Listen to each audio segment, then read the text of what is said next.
5 years ago, on a sun-drenched afternoon in Cambridge, Antonio Moreno had promised to build a fortress for Savannah Bell, a place where no harm could ever touch her. He remembered the thick shade of her white dress, the scent of lavender in her hair, and the absolute certainty in her eyes when she said, "Forever, forever." It was a word that felt heavy and warm back then. Today, that fortress was a trap made of cold steel and legal ink. As Savannah stood frozen in front of the wall safe in their master bedroom, staring into an empty void where her financial security used to reside, the silence in the room was deafening. The only thing left inside the metal box was a single crisp sheet of paper bearing the seal of the city of Boston, an eviction notice. She didn't know it yet, but the man she thought was a fool had been the architect of her ruin for months. If the intricate web of betrayal, the agonizing price of secrets, and the chilling calm of a broken heart speak to you, stay with me. The memory of gold always tasted like autumn air. 5 years ago, standing beneath the canopy of turning oak trees in Cambridge, Antonio Moreno had slipped a band of solid gold onto Savannah Bell's finger. He remembered the exact temperature of the wind that day, the way it lifted the delicate lace of her veil, and the absolute unshakable certainty in her amber eyes when she whispered her vows. Forever. It was a word that had anchored him. For a man who had built his life on calculated risks and financial projections, Savannah had been his only sure investment. But memories, Antonio had recently learned, were just ghosts dressed in beautiful clothing. The present was not made of gold or autumn air. It was made of cold, unyielding steel.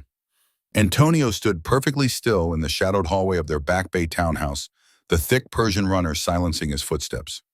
Through the partially open door of the master bedroom, he watched his wife. The late afternoon sunlight filtered through the sheer curtains, casting long, fractured shadows across the oak floor. Savannah was on her knees in front of the wall safe, hidden usually by a framed painting of the Boston Harbor. Her elegant fingers, adorned with the very ring he had given her under those oak trees, were shaking. The digital keypad beeped softly as she punched in the code, their daughter's birth date. A mechanical click echoed in the quiet room. The heavy steel door swung open. Antonio's breathing was slow, measured, completely out of sync with the frantic rhythm he knew was beating against Savannah's ribs. He watched her shoulders stiffen. He watched her hands reach into the dark cavity, expecting to find the stacks of emergency cash, the bearer bonds, the velvet boxes containing her grandmother's jewelry, and the joint savings account ledgers. Instead, her hands grasped nothing but air. "No," Savannah breathed. The word was barely a whisper, a fragile sound that broke in the middle. She leaned closer, practically shoving her head into the safe, as if the darkness inside was merely playing a trick on her eyes. But there was no trick. The safe was stripped bare. It was a sterile, echoing metal box, except for one thing. Antonio watched as her trembling fingers brushed against a single crisp sheet of heavy stock paper resting on the bottom shelf. She pulled it out slowly, bringing it into the fading light of the bedroom. The paper rustled, a dry, harsh sound that seemed to slice through the suffocating silence of the house. From his vantage point, Antonio couldn't read the text, but he knew every word printed on it by heart. He had drafted it with Greg Miller 3 days ago in a sterile office downtown, the taste of stale coffee and bile in his mouth. It was a notice to vacate, an eviction notice. 30 days to leave the property, which was now legally held by a trust entirely outside of her reach. Savannah's breath hitched. She dropped the paper as if it had burned her skin. It fluttered to the floor, landing face up on the expensive rug. She brought both hands to her mouth, her eyes wide, darting frantically around the room, as the reality of the empty safe and the legal document crashed down upon her. She was looking for an explanation, for a mistake, for anything that made sense in a world that had suddenly turned upside down. She was panicking. She needed that money. She needed it for a problem she thought Antonio didn't know about. A problem that was currently growing inside her, a problem with a heartbeat and an uncertain paternity. Antonio felt a strange cold sensation settle over his chest. It wasn't triumph. It wasn't the fiery satisfaction he had expected when he first began plotting his silent revenge months ago. It was just an overwhelming, crushing emptiness. He was watching the woman he loved, the woman who had betrayed him in the most intimate, devastating ways possible, freeze in the face of her own ruin. He stepped out of the shadows, his leather shoes finally making a sound on the hardwood floor. Savannah whipped around, a gasp tearing from her throat. Her eyes locked onto his, wide with terror and confusion. "Antonio," she choked out, pointing a trembling finger at the empty metal box. "The safe? It's empty." Antonio finished for her, his voice a perfectly calm, flat line. It started on a Tuesday in late October, exactly 4 months before the safe was emptied. Rain was lashing against the floor-to-ceiling windows of Antonio's study, distorting the amber glow of the street lamps below. Savannah had left her synchronized tablet on the leather sofa, a rare oversight from a woman who built her career at Hartwell Publishing on meticulous attention to detail. When the screen illuminated with an incoming notification, Antonio had only glanced at it out of habit. The preview banner read, "Troy, I can still taste you, same time Thursday." In the span of a single heartbeat, the architecture of Antonio's reality collapsed. Troy Knight. The name was a ghost from Savannah's past, a reckless musician she had sworn was nothing more than a youthful mistake. Yet here he was, vividly alive in the pixelated glow of a screen, dismantling a 5-year marriage with 8 casual words. Most men would have shattered the tablet. They would have stormed into the master bedroom, demanded answers, and let the house burn down in the inferno of their righteous anger. Antonio did not move. He sat in the wingback chair, the leather cool against his palms, and let the agonizing poison of betrayal seep into his veins. He closed his eyes and breathed in the scent of their home lemon polish, expensive beeswax candles, and the faint lingering phantom of a stranger's touch on his wife's skin. The next evening was a masterclass in psychological endurance. They sat at the mahogany dining table, their daughter chattering animatedly about a school project at Riverside Elementary. Savannah smiled, her eyes crinkling at the corners as she wiped a smudge of tomato sauce from the little girl's cheek. She looked radiant, entirely untouched by guilt. Antonio chewed his food, tasting only ash. Every affectionate touch she offered, every casual murmur of love, felt like a scalpel, carving out another piece of his soul. He realized then that her ability to deceive was not a flaw, it was a refined talent. He decided to match her brilliance. If she wanted to play a game of shadows, he would become the night itself. 48 hours later, Antonio sat in the sterile glass-walled conference room of Greg Miller's law firm. Greg was not just a ruthless attorney, he was an old friend who understood the dark currency of leverage.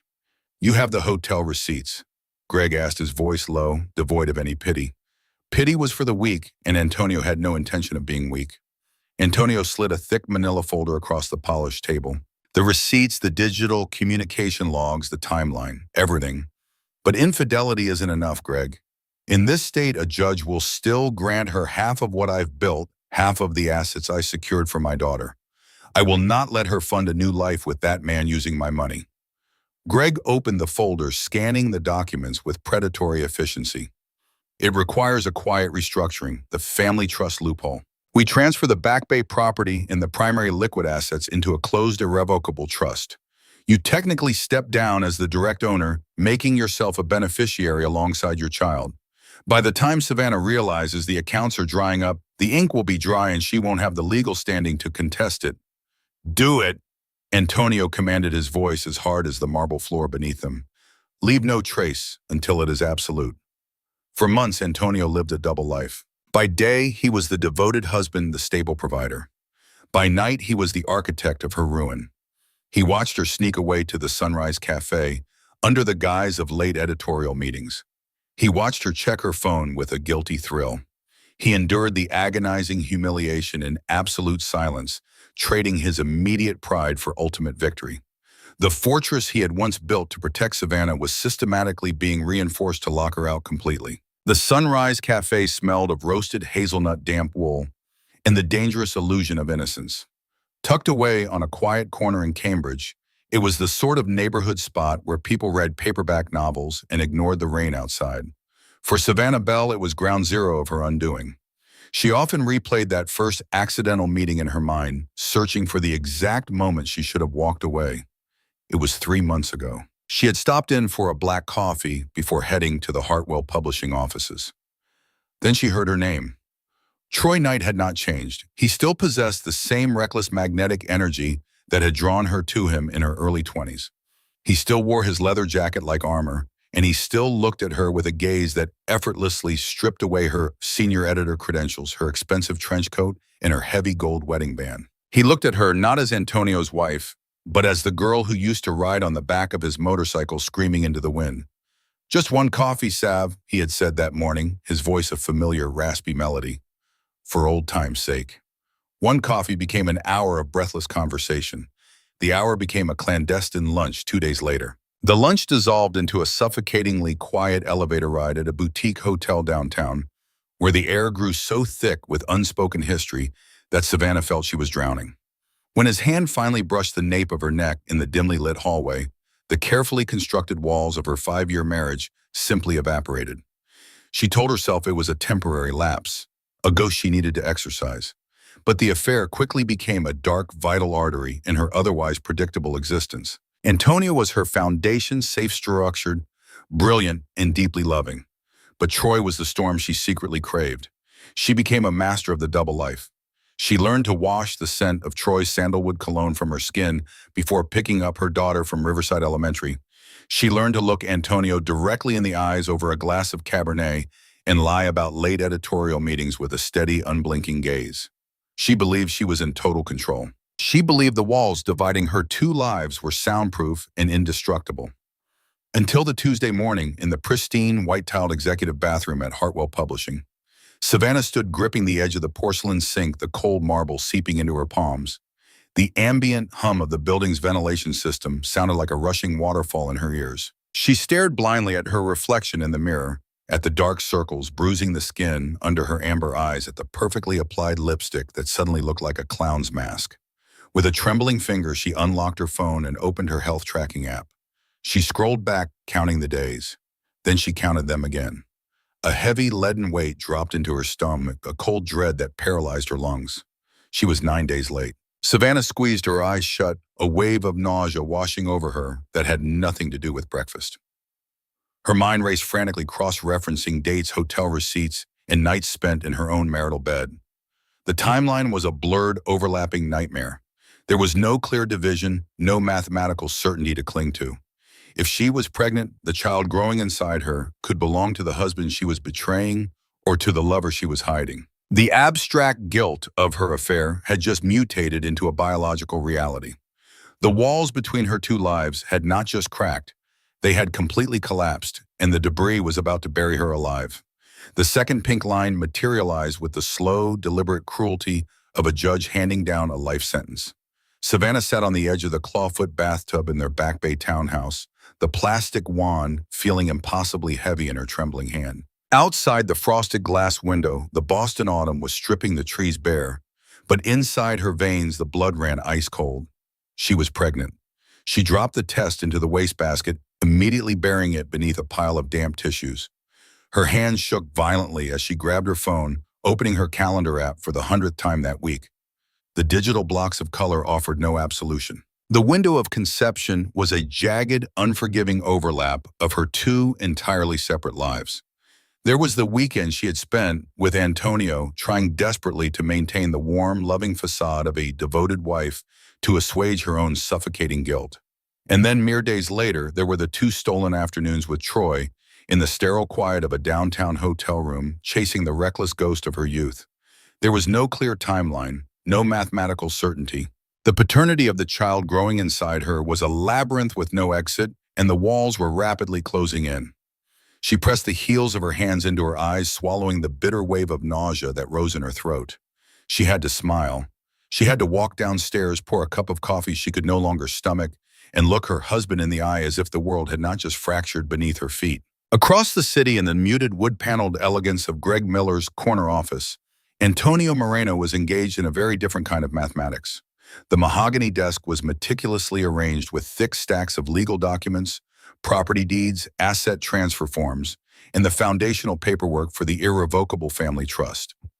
The air in the room was heavy-smelling of old papier and the sharp scent of expensive ink. Greg slid a heavy brass-trimmed fountain pen across the leather blotter, his eyes searching Antonio's face for any microscopic fracture in his resolve. "This is the point of no return, Antonio," Greg warned, his voice low and serious. "Once you sign these documents, the townhouse, the primary liquid assets, the investment portfolios, they completely vanish from the marital estate. If she catches wind of this before the 30-day grace period expires, it will be a bloodbath in civil court." Antonio did not blink. He did not look out of the window at the gray skyline. He did not think about the woman who slept next to him every night, nor the child they already shared, who was currently sitting in a classroom at Riverside Elementary. He thought only of the visceral, hollow ache in his chest, a wound that bled silently every time Savannah kissed his cheek and lied about her day. "There will be no bloodbath," Antonio said, his voice a flat, dead calm that made even Greg shift uncomfortably in his chair. Because she is too busy looking over her shoulder to notice the ground disappearing beneath her feet. He picked up the pen. His signature was fluid, precise, and utterly devoid of hesitation. With each stroke of black ink on the thick parchment, he severed another major artery of their shared life. He signed away the joint savings. He signed away the equity of the home they had built. He was bleeding the marriage dry drop by drop, moving with the quiet, devastating efficiency of an executioner. The clock was ticking for both of them. Savannah was racing against biology, desperate to hide a truth she could not control. Antonio was racing against the law, meticulously crafting a cage of paper and silence. They were two ghosts haunting the same house, sleeping in the same bed, entirely unaware that the other was holding a lit match in the dark. The house was entirely silent, save for the rhythmic, hollow ticking of the grandfather clock in the foyer. Upstairs, in the guest bedroom she had recently claimed was better for her sudden bouts of insomnia, Savannah lay awake, wrestling with the biological time bomb ticking inside her. Downstairs, bathed in the amber glow of a single reading lamp, Antonio Moreno was wrestling with ghosts. He sat in the wingback chair in his study, a heavy leather-bound photo album resting across his knees. It was a relic of a time before encrypted messages and secret hotel rendezvous, a time when their smiles had been genuine, and their touch did not feel like a carefully orchestrated transaction. The leather felt cold and textured under his fingertips. He slowly turned a thick, cream-colored page. There she was, Savannah standing on the brick steps of Riverside Elementary on their daughter's first day of kindergarten.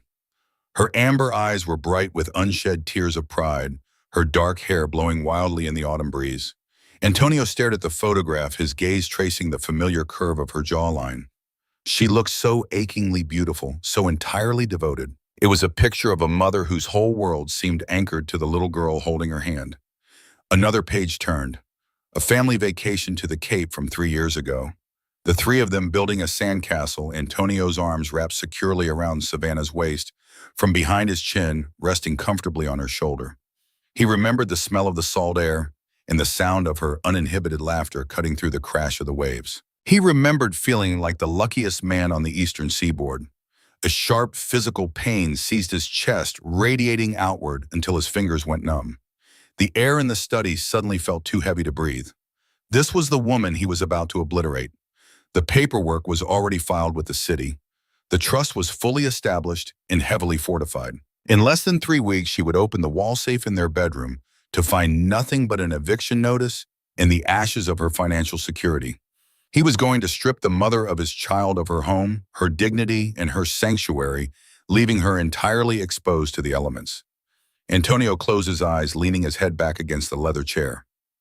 Was it worth it? The question echoed in the dark corners of his mind, toxic and paralyzing. By destroying Savannah, he was inevitably setting fire to his daughter's foundation. The little girl who slept peacefully just 2 floors above would wake up one day to find her family violently legally severed. For a fleeting, desperate second, his right hand drifted toward his phone, resting on the side table. It was past midnight, but Greg Miller would answer. One phone call, one word, and the legal machinery could be halted. The trust could be dissolved. He could walk upstairs right now, confront Savannah, demand couples counseling, and try to salvage the wreckage for the sake of their child. He could choose mercy over ruin. He picked up the phone. The screen illuminated, casting a harsh artificial blue light across his face. But as the light hit the glass, a phantom image superimposed itself over the dial pad. He did not see the numbers. He saw the notification banner from that rainy Tuesday in October. Troy, I can still taste you. Same time Thursday. The memory of Troy Knight's words sliced through Antonio's moment of weakness like a serrated blade. The agonizing doubt vanished, replaced instantly by a cold, suffocating exhaustion. Savannah had not made a single drunken mistake. She had made a series of calculated choices day after day, lie after lie. She had willingly invited the storm into their fortress. Antonio set the phone back down on the table face down. He closed the heavy leather album with a definitive thud, the sound echoing like a judge's gavel striking wood. He did not want to destroy her, but he knew with chilling certainty that if he did not break her first, her lies would eventually bury them all. The single sheet of heavy stock paper lay face up on the Persian rug, the word eviction glaring in the bold black ink.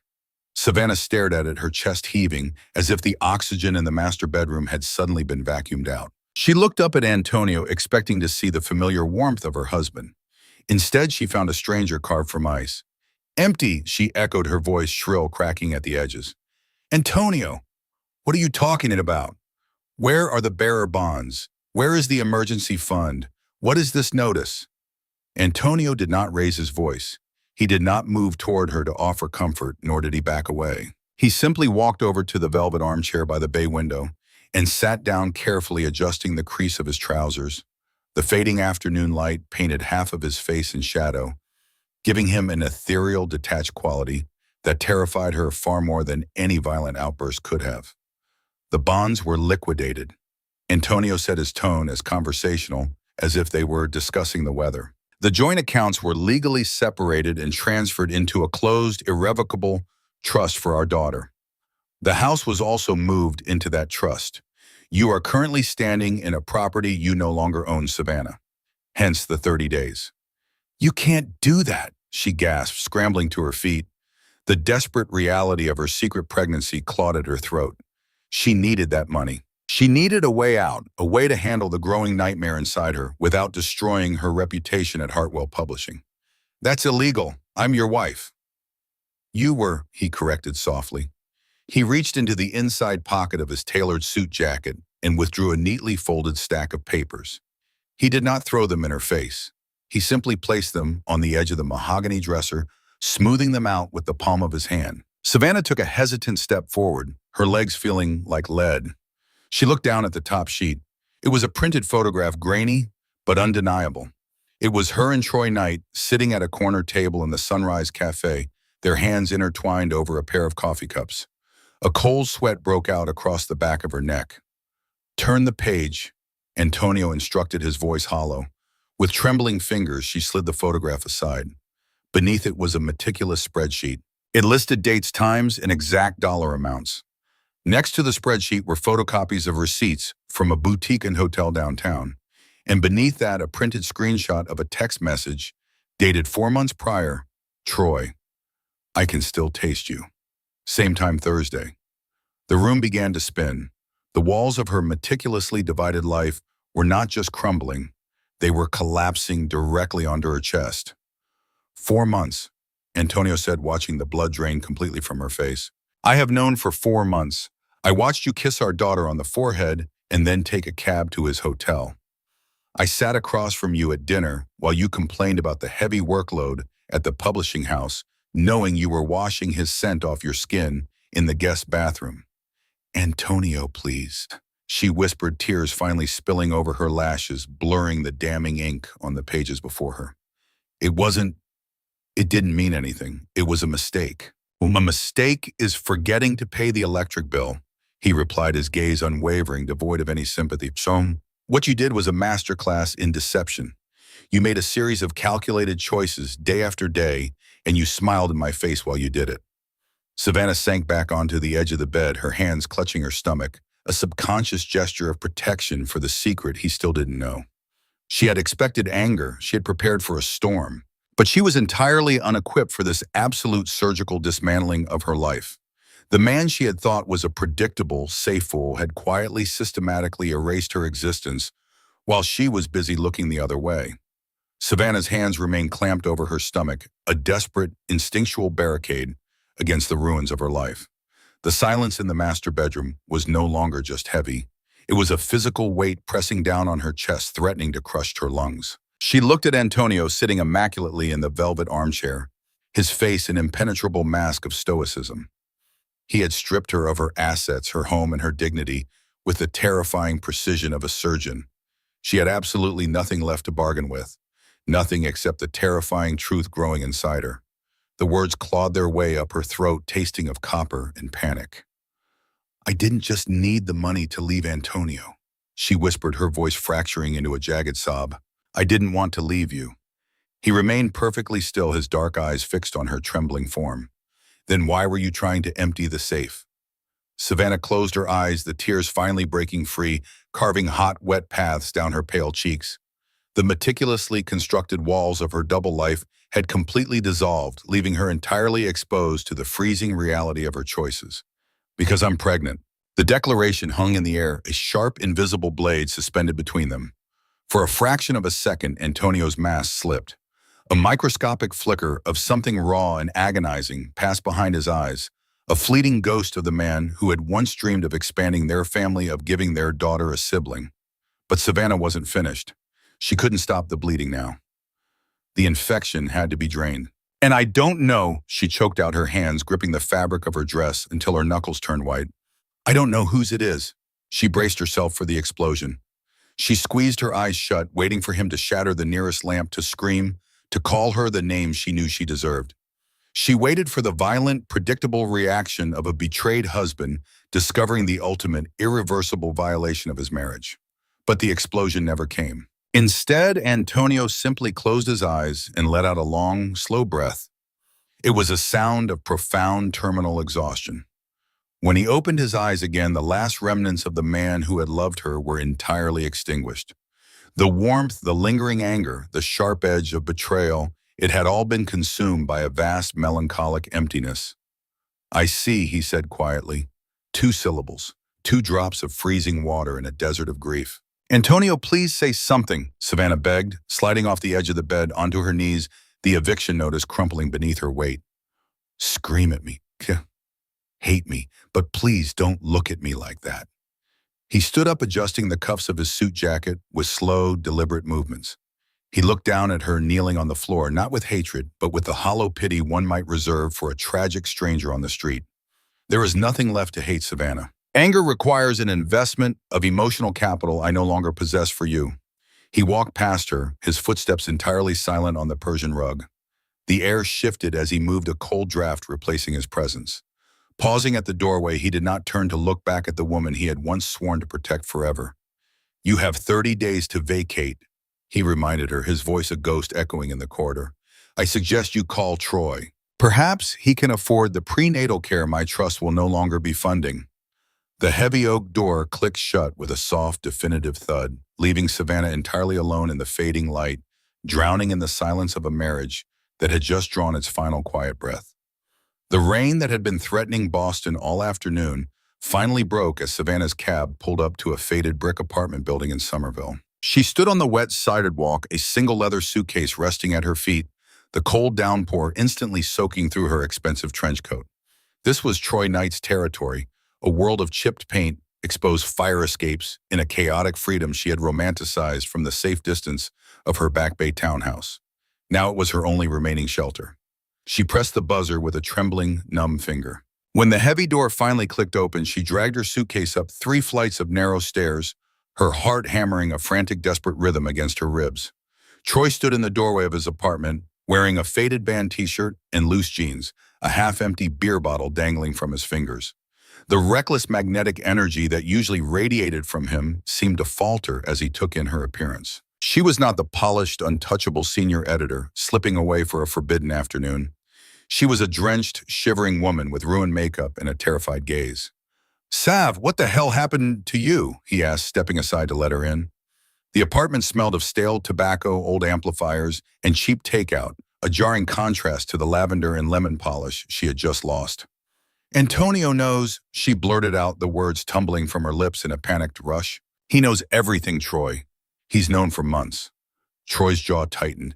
He set his beer down on a cluttered coffee table, the casual charm instantly draining from his face. What do you mean he knows? Did you leave your phone out? I told you to be careful. It doesn't matter how he found out, Savannah cried, her voice echoing harshly in the cramped living room. She stepped toward him, desperate for the intoxicating warmth that usually accompanied his touch. He froze the accounts. He put the house in a trust. I have 30 days to get out, and I don't have a dime. I need to stay here. We need to figure this out. She reached for his hands, but Troy took a subtle, devastating step backward. It was a microscopic movement, but the distance it created felt like an unbridgeable canyon. Whoa, hold on, Troy said, raising his palms defensively. He took the money, all of it, Sav. I can barely make rent on this place. You can't stay here. My landlord is already threatening to evict me. Troy, please, Savannah begged, the humiliation burning in her throat, choking her. I have nowhere else to go, and there's something else. She wrapped her arms around her waist, the physical gesture of protection returning.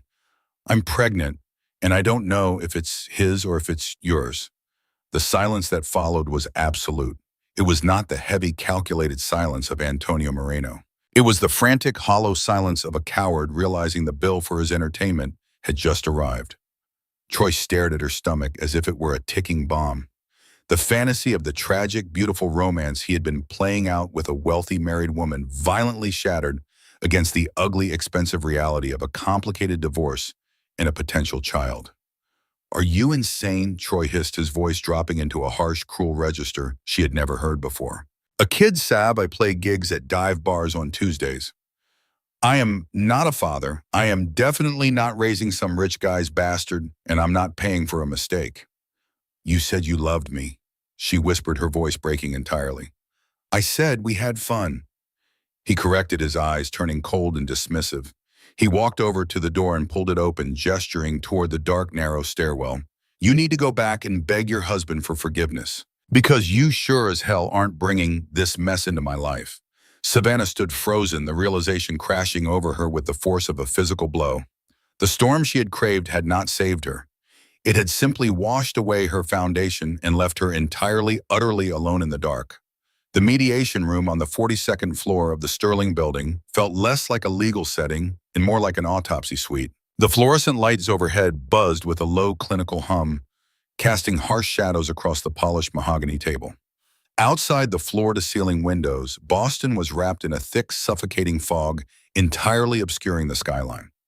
Savannah sat with her hands folded tightly in her lap, looking like a ghost haunting her own life. The rain from Troy's neighborhood had dried into her coat, leaving it stiff and wrinkled. She had spent the last 48 hours sleeping in a cheap motel off the highway, counting the few crumpled bills she had left in her purse. Across the table, Antonio sat beside his attorney, Greg Miller. Antonio wore a charcoal suit, his posture immaculate, his expression a fortress of terrible calm. He was not looking at her with anger. He was looking at her the way one studies a solved puzzle, with a cold, detached finality. The terms are non-negotiable, Greg stated, his voice slicing through the heavy silence. He slid a thick binder across the table. You waive all claims to the Back Bay property, which is legally shielded. You receive a modest severance from the joint, checking enough to secure an apartment for 6 months. In exchange, you sign the non-disclosure agreement regarding Antonio's private and financial affairs. Savannah stared at the pen resting on top of the binder. It was silver heavy and cold. She picked it up, her fingers trembling so violently she nearly dropped it. I went to him, she whispered, the words escaping her lips before she could stop them. She looked up, her amber eyes red-rimmed and hollow, pleading with Antonio for a single ounce of the empathy he used to offer her so freely. I went to Troy. He threw me out. He didn't want me. He didn't want the baby. She expected a flicker of vindication in Antonio's eyes, a smirk, a satisfied nod. Instead, Antonio slowly leaned forward, intertwining his fingers on the table. The melancholic emptiness in his gaze deepened, turning into an abyss. I know he didn't, Antonio said quietly, because he is a coward. But his cowardice is not the tragedy of this story, Savannah. Your predictability is. Savannah flinched. What do you mean? Antonio reached into his leather briefcase and pulled out a single sheet of paper. Not a legal document, but a printed timeline. He placed it carefully on the mahogany surface. When I found out about the affair, I didn't just look at the last 4 months. Antonio explained, his voice dropping to a hypnotic, terrifying whisper. I looked backward. I wanted to understand the architecture of my own ruin. So I looked at the year we met. Savannah's breath hitched. A fresh wave of absolute dread washed over her. 5 years ago, Antonio continued, tapping a specific date on the paper. October 12th, the day we met under the oak trees in Cambridge. You told me you were starting fresh. You told me you were ready for a quiet, stable life. He paused, letting the silence stretch until it became unbearable. What you didn't tell me was that Troy Knight had moved to Los Angeles on September 25th, 2 weeks before you bumped into me. The pen slipped from Savannah's fingers, clattering loudly against the table. You didn't fall in love with me, Savannah. Antonio said, delivering the fatal blow with surgical precision. You fell in love with a safety net. I was the fortress you ran to when the storm you actually wanted abandoned you. And the moment he returned to Boston, you went right back out into the rain. The air in the room evaporated. The climax of her betrayal was not the affair nor the pregnancy. It was the devastating realization that their entire marriage had been built on a foundation of lies. She had not ruined a beautiful love story. She had merely concluded a 5-year intermission. Sign the papers, Antonio instructed, his voice entirely void of emotion. The illusion is over. The leather of the suitcase was stiff, resisting the frantic press of Savannah's trembling hands. The master bedroom of the Back Bay townhouse, once her sanctuary of lavender and sunlight, now felt like a meticulously curated museum exhibit from which she was being legally erased. The 30-day grace period had evaporated with terrifying speed. Today was the final day. She folded a cream cashmere sweater, a Christmas gift from Antonio 3 years ago, and placed it into the canvas bag. Her movements were mechanical, stripped of the polished grace that had once defined her. The silence of the house was absolute, save for the rhythmic, pulse-like ticking of the grandfather clock in the foyer downstairs, steadily counting down the last minutes of her sheltered existence. Her phone buzzed on the nightstand, a harsh vibration against the mahogany wood. She didn't need to look at the illuminated screen to know it wasn't a lifeline. The nature of her notifications had fundamentally changed over the past week. There were no more illicit, thrilling texts from Troy Knight. There were no more domestic, grounding messages from Antonio. Instead, the screen displayed a sterile automated email from the Human Resources Department at Hartwell Publishing, formally confirming the receipt of her voluntary resignation. The death of her career had been as quiet and bloodless as the death of her marriage. There had been no public shouting match, no dramatic firing, just a slow, agonizing slide into professional irrelevance. The physical exhaustion of her hidden pregnancy, combined with the crushing psychological weight of her divorce, had completely fractured her focus. Crucial manuscripts were overlooked. Major printing deadlines were missed. The insidious rumors had started in the corporate break room whispers of her suddenly hollow appearance. The hushed phone calls, the looming shadow of a catastrophic personal scandal. When the managing director had politely summoned her to a glass-walled office and gently suggested she take an indefinite leave to handle her personal turbulence, Savannah knew it was a corporate execution. She had signed the resignation documents with the exact same numb, paralyzed compliance she had used to sign Antonio's divorce papers. She zipped the suitcase closed. The sharp metallic sound echoed harshly off the bare walls, a final punctuation mark on a 5-year sentence. Savannah walked over to the vanity mirror one last time. The woman staring back at her was a stranger. The ambitious, untouchable senior editor was gone. The cherished, heavily protected wife was dead. The reckless, romantic girl who thought she could dance in a storm without getting wet was nothing but a foolish memory. All that remained was a terrified, pregnant woman standing in the hollow ruins of a life she had dismantled with her own hands. She carried her 2 bags down the sweeping oak staircase, each step requiring a monumental physical effort. The grand foyer was empty, the afternoon light casting long, bleak shadows across the marble floor. Antonio was not there to watch her leave. He had arranged to be at his office, ensuring he did not have to witness her departure. The ultimate crushing insult was not his lingering hatred, it was his absolute chilling indifference. She was no longer a person to him. She was merely a finalized legal transaction. Reaching the heavy front door, Savannah paused. She dug into her coat pocket and pulled out the brass key to the townhouse. She placed it carefully on the silver tray resting on the console table, the metal clinking softly against the polished surface. She opened the door and stepped out into the freezing Boston wind. The heavy oak door swung shut behind her, the deadbolt engaging automatically with a final echoing thud. There was no safety net waiting to catch her this time. There was only the gray pavement, the approaching winter, and the bitter, inescapable harvest of her own deception. The Boston dusk had already settled into a deep, bruising purple by the time Antonio Moreno returned to the Back Bay townhouse.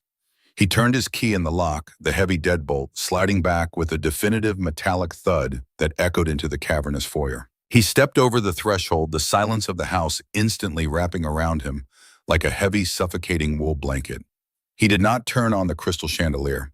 He simply stood in the fading ambient light filtering through the transom window, letting his eyes adjust to the shadows. There, resting precisely in the center of the polished silver tray on the console table, was Savannah's brass key. Antonio slowly removed his wool overcoat, draping it over the banister. He walked toward the table, his leather shoes making dull rhythmic sounds on the hardwood floor. He picked up the key. The metal was entirely cold, long stripped of the warmth of her hands. It was the final undeniable proof of his absolute victory. The legal battles were over. The trust was impenetrable.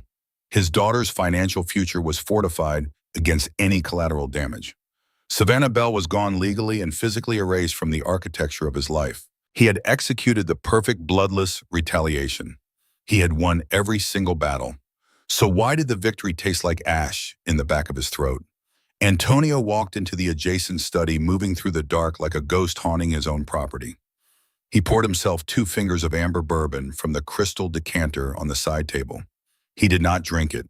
He merely held the heavy glass, staring at the liquid as it caught the faint amber glow of the street lamps outside. For months, the meticulous planning of her ruin had been the only thing keeping his lungs expanding and contracting.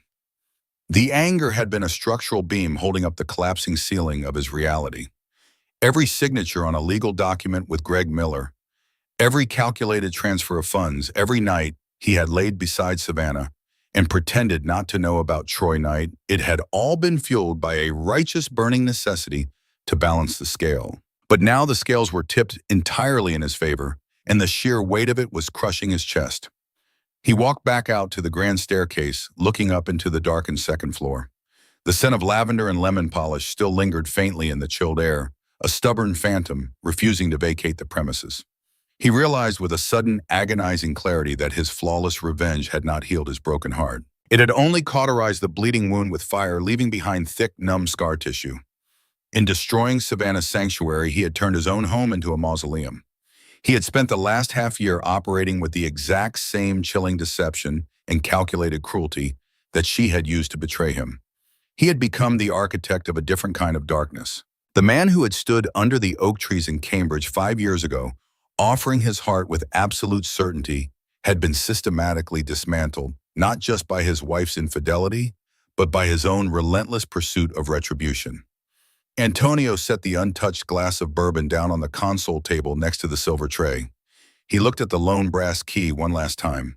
The freezing anger, the bitter need for vengeance that had sustained him for so long was finally beginning to evaporate. In its wake, it left only the pure and adulterated, exhausting grief of a love that had failed. If he was ever going to rebuild a life for himself and his daughter, he could not continue living in the toxic ashes of the fire he had set. He had won the war, claiming every spoil. Now the terrifying work of finding his own redemption in the agonizing silence had to begin. 6 months had passed since the heavy oak door of the Back Bay townhouse closed for the final time. The brutal Boston winter had come and gone, scrubbing the city clean with ice and salt, leaving behind the fragile, hesitant bloom of early spring. Yet as Antonio Moreno sat alone on an iron-wrought bench in the Boston Public Garden, the light filtering through the budding willow trees still held the melancholic gold of autumn. He wore a light trench coat, his collar turned up against the evening chill. Around him, the city was alive with the frantic energy of the rush hour. Couples walked hand in hand along the paved paths, hurrying toward the warmth of shared apartments and predictable routines. Once he had been one of them, utterly convinced of the permanence of his own fortress. Now he was simply an observer, a man who had survived a quiet, devastating war of attrition. The legal proceedings had been finalized with the exact clinical efficiency he had orchestrated. Savannah had not contested a single clause. According to Greg Miller, she had eventually left Massachusetts, entirely retreating to a quiet, unfamiliar town in the Midwest to carry out the remainder of her pregnancy in absolute isolation. There were no more encrypted messages, no more hotel receipts. The unpredictable storm of Troy Knight had long since dissipated into the ether of cheap mistakes and cowardice. Antonio rested his hands on his knees, feeling the cold iron of the bench beneath his palms. For a long time, the silence of his victory had been suffocating. He had spent the first few months pacing the empty halls of his fortified home, realizing that a cage built to keep a traitor out also trapped the warden inside. The flawless execution of his revenge had protected his assets and his daughter's future, but it had left his soul entirely bankrupt. The vengeance had not cured his grief. It had only postponed it. But time, he slowly discovered, possessed a cruel and beautiful power of erosion. The sharp, jagged edges of his betrayal had finally begun to dull. The phantom scent of lavender no longer haunted his study. When he looked at his daughter, he no longer saw the ghostly reflection of the woman who had deceived him. He simply saw a brilliant, resilient child who needed a whole present father, not a hollow shadow. He had finally forgiven Savannah Bell. Not for her sake, he knew he would likely never speak to her again, but for his own survival. He forgave her for being a flawed, frightened woman who had chosen the chaotic illusion of her past over the quiet reality of their present. And more importantly, he forgave himself for believing he could secure her loyalty with a golden ring and a wall safe full of assets. The marriage had been a beautiful, tragic fiction, a safety net that was destined to tear the moment it was tested. Antonio watched as the sun began to dip below the jagged skyline of the city. The sky erupted in violent, breathtaking shades of bruised purple, burnt orange, and a fading, desperate gold. It was the exact same quality of light that had bathed them under the oak trees on their wedding day in Cambridge 5 years ago. He did not look away. He did not flinch at the memory. He sat perfectly still on the park bench, breathing in the crisp, cold air, feeling the steady, solitary rhythm of his own heart. He was alone, but for the first time in over a year, he was no longer lonely.